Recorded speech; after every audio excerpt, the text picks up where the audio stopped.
अस्सलाम वालेकुम। आज का हमारा जो टॉपिक है विंटर वॉल फोर्सेस की टाइप्स हैं, जो हमने पहले पढ़ी थी कि 4 किस्म की टाइप्स होती हैं विंटर वॉल फोर्सेस में। डिस्पर्शन और London force, dipole dipole force, dipole induce force and hydrogen bonding. आज का हमारा पहला टॉपिक है डिस्पर्शन लंदन फोर्स। अब यहाँ पे देख रहे हैं ये एटम का स्ट्रक्चर बना हुआ है। There are the symmetrical arrangement of electrons. यहाँ पे इलेक्ट्रॉन्स की एक सिमेट्रिकल अरेंजमेंट मतलब एक सीरीज में अरेंजमेंट हुई हुई है इलेक्ट्रॉन्स की। When two atoms get near to each other, they slightly attract each other's electrons toward nucleus. So this force called dispersion or London forces.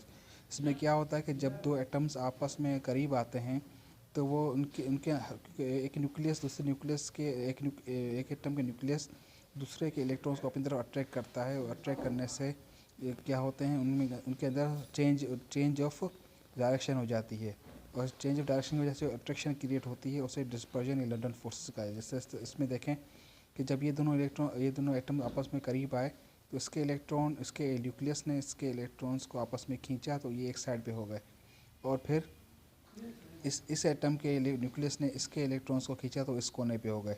अब ये जो नेगेटिव और पॉजिटिव की जो आपस में अट्रैक्शन हो रही है तो इसे कहा जाता है लंदन फोर्सेस या डिस्पर्शन लंदन फोर्सेस।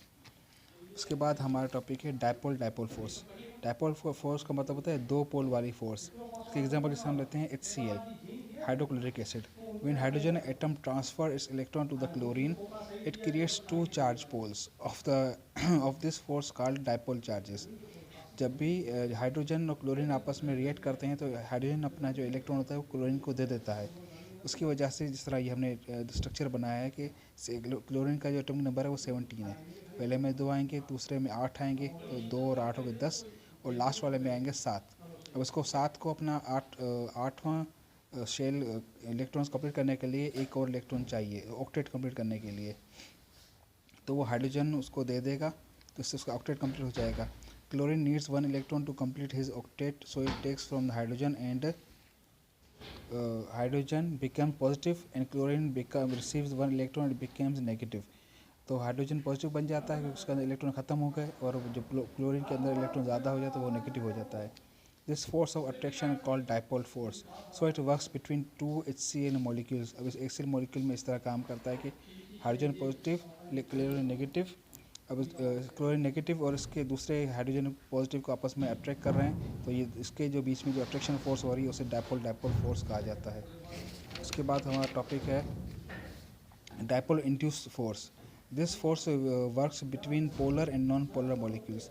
अब ये जो फोर्स होती है ये काम करती है एक पोलर मॉलिक्यूल जिसके अंदर पॉजिटिव और नेगेटिव चार्ज हो, और नॉन पोलर मॉलिक्यूल जिसके अंदर कोई चार्ज ना हो, बिल्कुल बैलेंस इलेक्ट्रॉन एटम हो, उसके बीच में काम करती है। अब इस तरह we are watching this example, the negative chlorine is repelled the O2's electrons, they attracted the nucleus, positive nucleus।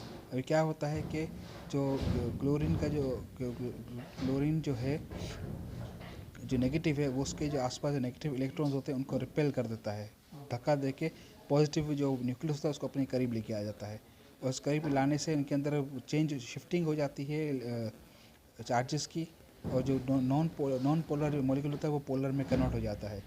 This force the polar molecule induces the ability to become polar to non polar molecules. इसमें क्या होता है कि जो polar molecule होते हैं वो अपनी ताकत से नॉन पोलर मॉलिक्यूल्स को पोलर में कन्वर्ट कर देते हैं। इसके बाद का हमारा टॉपिक है hydrogen bond. Hydrogen bond is formed only nitrogen, oxygen and fluorine, because nitrogen, oxygen, fluorine are non-metals and have most electronegative elements। जो हाइड्रोजन बॉन्ड होता है वो सिर्फ नाइट्रोजन, ऑक्सीजन और फ्लोरीन के साथ ही बॉन्डिंग होती है, क्योंकि नाइट्रोजन ऑक्सीजन ही नॉन मेटल्स होते हैं और सबसे ज़्यादा इलेक्ट्रोनेगेटिव एलिमेंट्स होते हैं। जब हाइड्रोजन सिर्फ इन्हीं से कंबाइन करता है, जब भी नाइट्रोजन और हाइड्रोजन मिलेंगे तो अमोनिया बनाएंगे, ऑक्सीजन और हाइड्रोजन मिलेंगे तो वाटर बनाएंगे, और फ्लोरीन और हाइड्रोजन मिलेंगे तो हाइड्रोजन फ्लोराइड बनाएंगे। आज का हमारा टॉपिक होता है यहाँ पे ख़त्म। Thank you.